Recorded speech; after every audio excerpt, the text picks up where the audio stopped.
Escalante from Tayabas, Quezon. Shout out kay Romeo Bolpani. Joby Sabalinog. Shout out sa inyo. O sino yung gusto magkat ng code? Famous si Redmond. Salamat sir. Sige, mag-drive na to sir. So ayan po pala, si Sir Rodolph, mag-a-additional to ng code 3.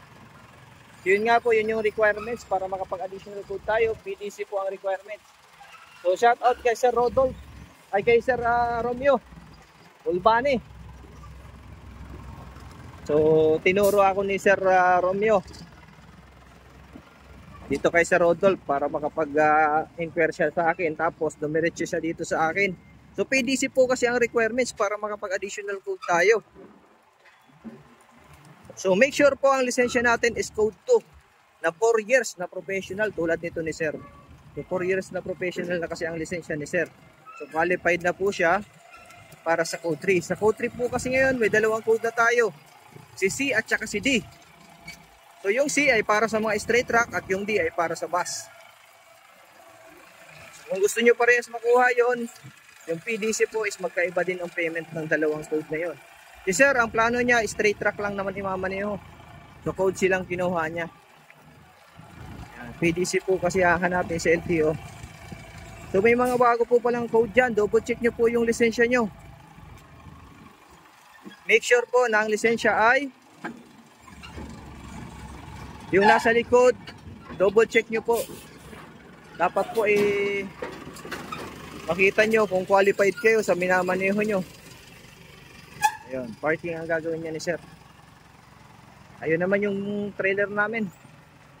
Yung mga gusto mag-code 8 dyan. So dapat may 1, 2, 3 kayong lisensya. Ang tindi ng init ngayong hapon. So, follow nyo po pala yung aking page sa Facebook, TikTok at YouTube. Yan. Then, pa-share po ng ating mga video para madami pa tayong matulungan na gustong mag-additional code. Okay. So, parallel parking naman ang gagawin nito ni Sir.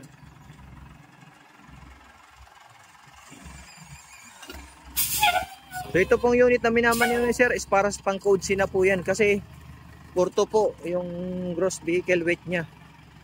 So code C po qualified na. Kasi yung B2 lang 3.5 lang.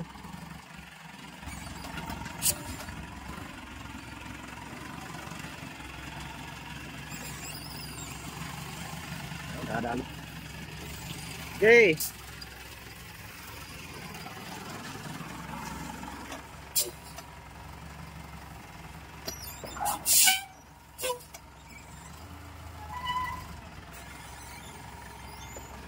Hop, break. Yan, ayos. Tingin. CJC, Sates. Yan po, yung mga gusto mag-additional code 3 at code 8 PM lang po. Maraming salamat po. God bless po.